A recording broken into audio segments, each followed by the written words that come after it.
In last class, we have discussed about the rate of a chemical reaction and the modes of expressing the rate of a chemical reaction. Just once we will recall, if we have a reaction of this type, M1A plus M2B gives N1C plus N2D. Here M1, M2, N1, N2 are the stoichiometric coefficients. Now you know how to write the rate expression for this. The rate of a reaction dx by dt is equal to, with respect to A, it is minus 1 by M1 d A by dt. This is equal to minus 1 by M2 d B by dt, and with respect to C, it is plus 1 by N1 d C by dt. This is equal to plus 1 by N2 d D by dt. Right? You know this. Now, what does this term indicate? The rate of a reaction. What does this term indicate? The rate of disappearance of A, or rate of consumption of A. This is rate of consumption of B, or rate of disappearance of B. Rate of formation of C, or rate of appearance of C. Rate of formation of D, or rate of appearance of D. Okay. Now, keeping all this in mind, let us try to solve these two problems. As I mentioned in the last class, these type of problems are very important for competitive exams. Let us take the first problem. The rate of formation of ammonia by the reaction N2 plus 3H2 gives 2NH3, expressed as dNH3 by dt is equal to 2.5 into 10 to the power minus 4 mole per liter per second.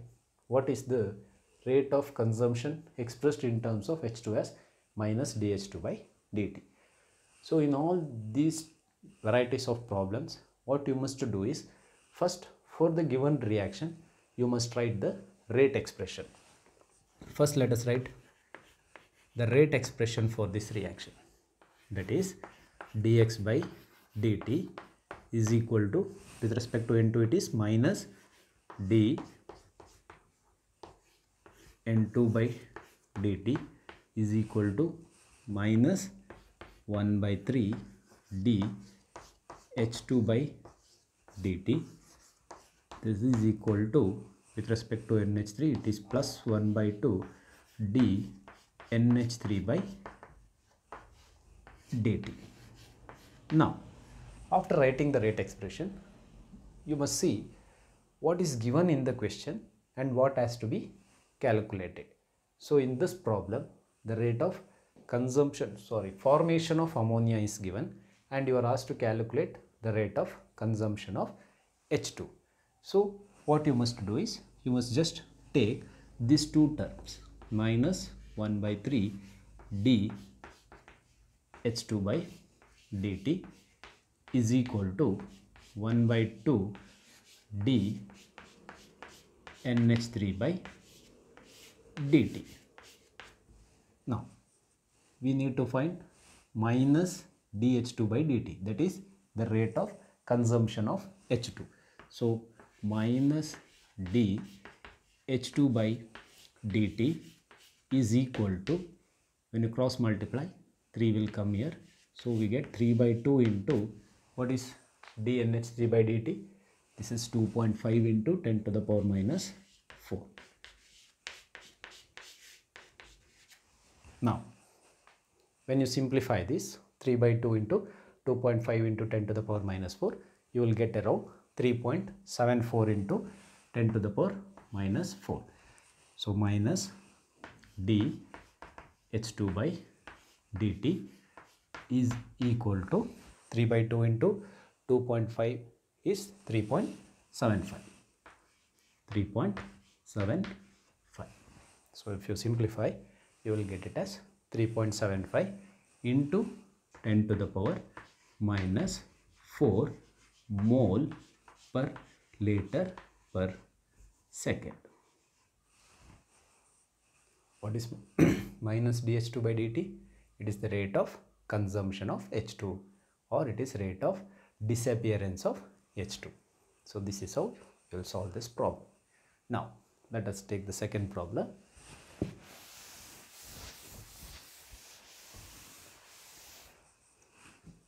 If rate of the following reaction 2SO2 plus O2 gives 2SO3, so rate of this reaction is given as 1 into 10 to the power minus 5 mole per liter per second.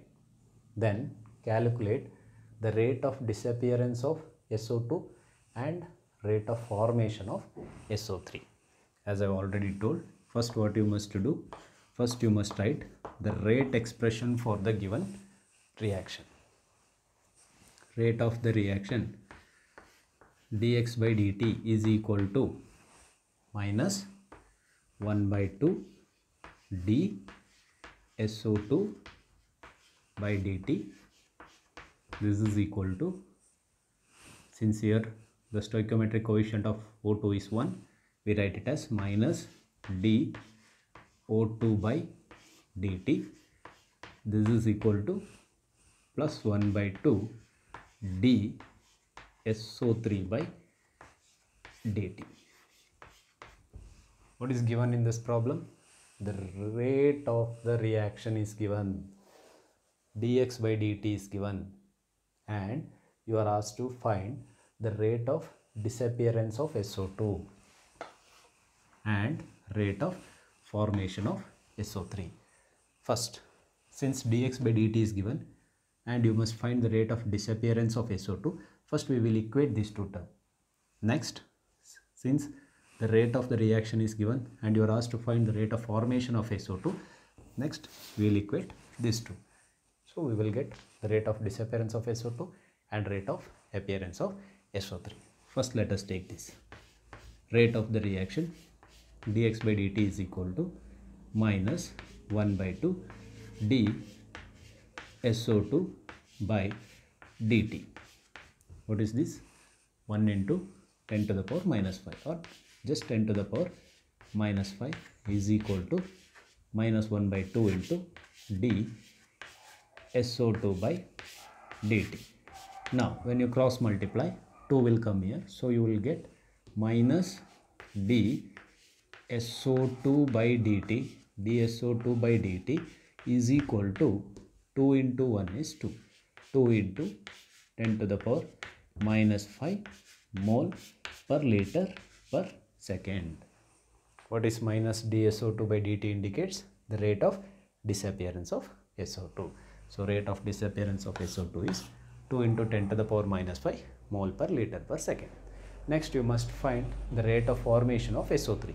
So if you want, you can equate these two, or you can equate these two terms. We will equate these two terms because dx by dt value is just 1 into 10 to the power minus 5. So simplification, it will be easy. So dx by dt is equal to 1 by 2 d SO3 by dt. So this is 1 into 10 to the power minus 5 is equal to 1 by 2 into d SO3 by dt. So now we must find this term. So d SO3 by dt is equal to, just when you cross multiply, 2 will come here. So 2 into 10 to the power minus 5 mole per liter per second. So this is rate of formation of SO3 and this is rate of disappearance of SO3. So this is how you will solve this type of problems. Hope you understood, right? Next, in kinetics, we classify the chemical reactions into two types. One is elementary reaction, second category is complex reactions. The reaction that take place in one and only one step, that is single step reactions, are called elementary reactions. The reaction that take place in one and only one step are called as elementary reactions. These are the few examples for elementary reactions. In elementary reactions, the reactant molecules, they get directly converted to product in one step. There will be no intermediate steps. Okay. Next, complex reactions. The reactions that take place in two or more steps are called as complex reactions. For example, decomposition of N2O5. So while writing, we write this reaction as a single step reaction, but actually N2O5 will give NO2 plus O2 in two steps. In step 1, one molecule of N2O5, first it will decompose to give NO2 and NO3, and in the second step, NO3 formed will combine with another molecule of N2O5 to form NO2 plus O2. Now, if I write the overall reaction, we get 2 N2O5 gives 4 NO2 plus O2. Okay, these are the two steps. So this is a two-step process. All these elementary steps which explains you how the reactants get converted to product, we call it as the mechanism of the reaction, and this is the proposed mechanism for this reaction. Now, first we must try to understand how a chemical reaction will take place. According to collision theory of chemical reaction, for any chemical reaction to take place, first thing is the reactant molecules must colloid each other. Only the collision between the reactant molecules which are effective will lead to the product formation. I'll repeat again. For a chemical reaction to take place, the reactant molecules must colloid each other. But all collision do not lead to product formation. Only those collision between the reactant molecules which are effective will lead to the product formation. The collision between the reactant molecules are of two types: effective collision and ineffective collision. Only effective collisions will give the product. Anyhow, we will be studying about collision theory and about effective and ineffective collision at the end of this chapter in detail, but for time being you must know this point, that is, for a chemical reaction to take place, first the reactant molecules must colloid effectively. Is this point clear to you?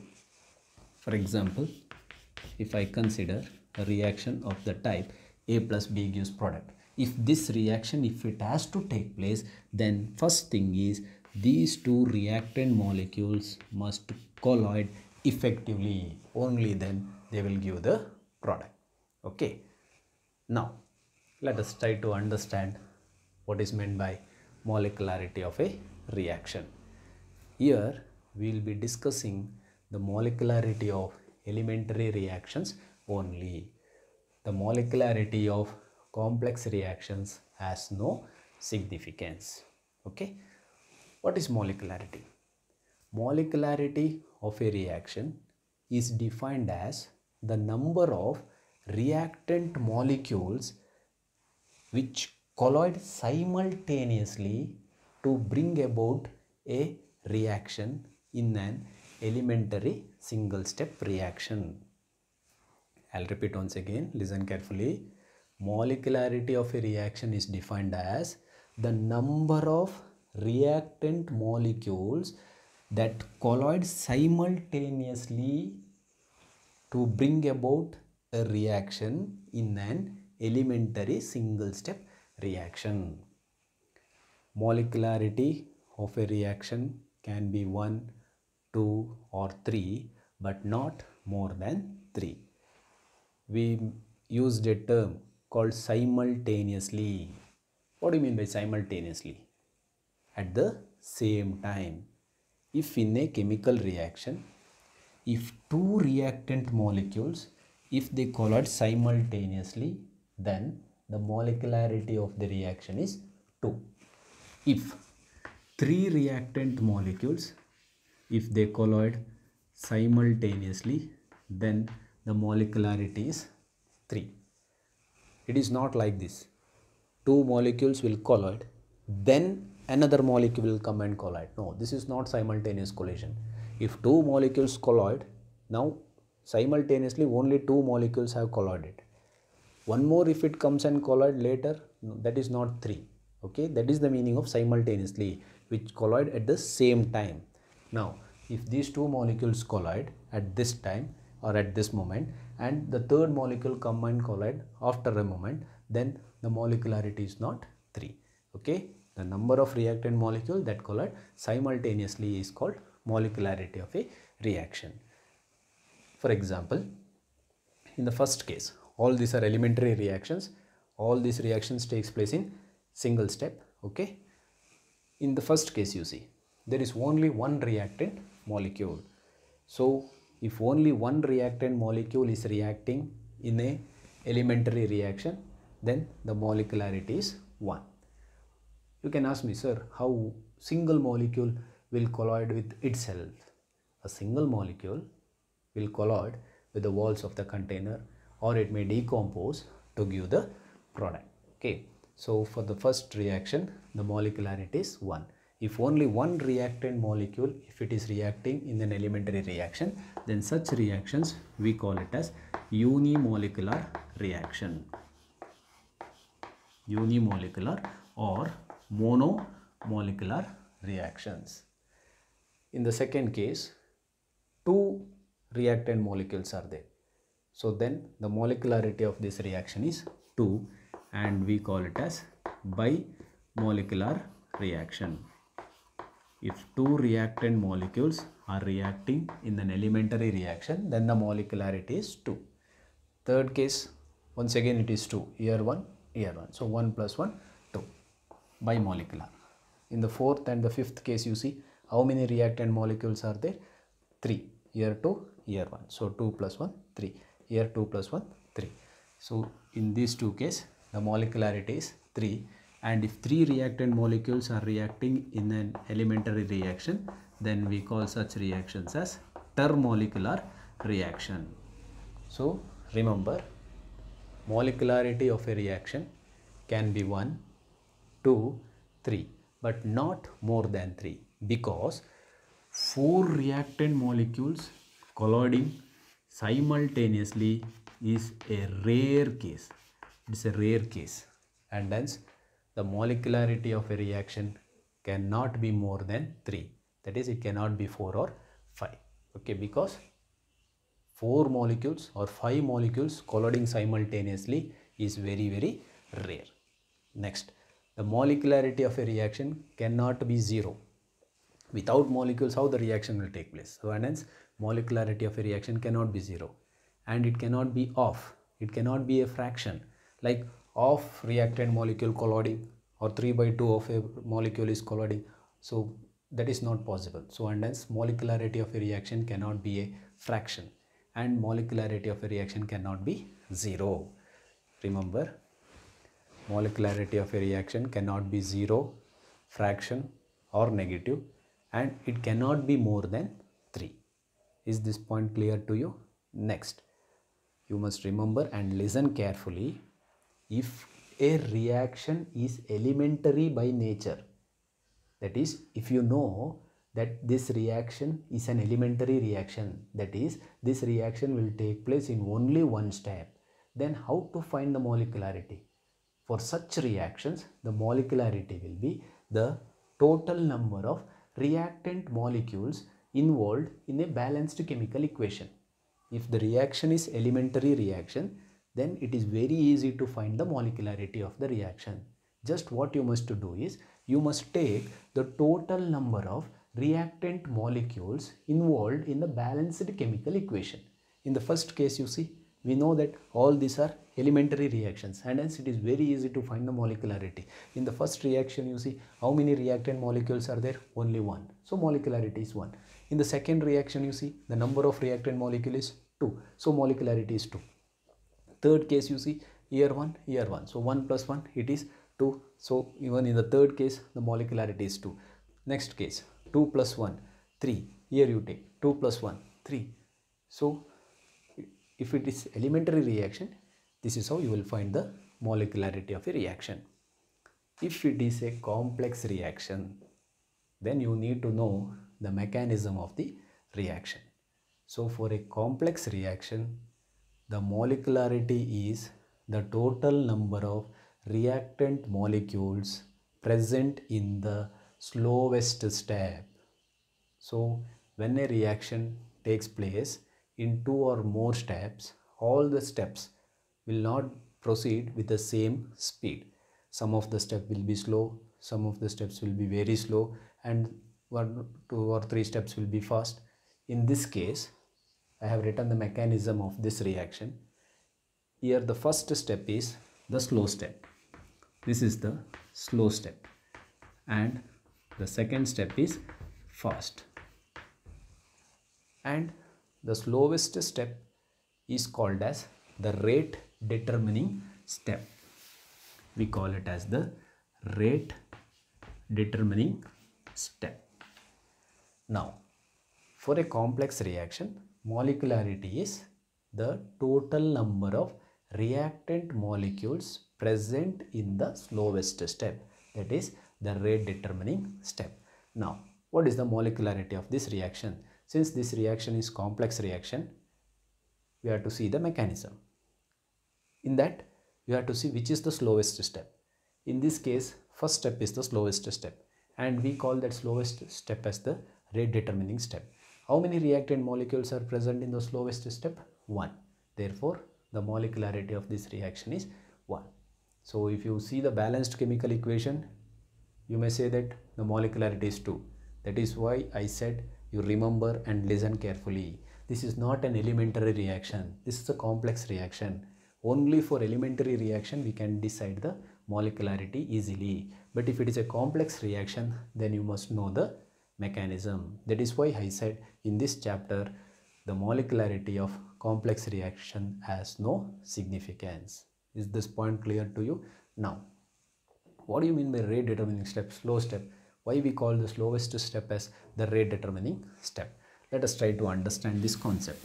Now, let us assume that in 1 month, a company manufactures 300 gearbox, 500 clutch plates, and 700 steering rods. 300 gearbox, 500 clutch plates, and 700 steering rods. Now, you tell me, in 1 month, how many cars can be manufactured? Now, manufacture of car is a complex process, right? Now, how many cars can be manufactured in 1 month? 700 cars can you manufacture? No, that is not possible, because to manufacture 700 cars, we don't have 700 gearbox or 700 clutch plates, so you can't manufacture 700 cars in a month. Can you manufacture 500 cars? That is also not possible. To manufacture 500 cars, we have only 300 gearbox. Still 200 shortage is there. So you can't manufacture 500 cars.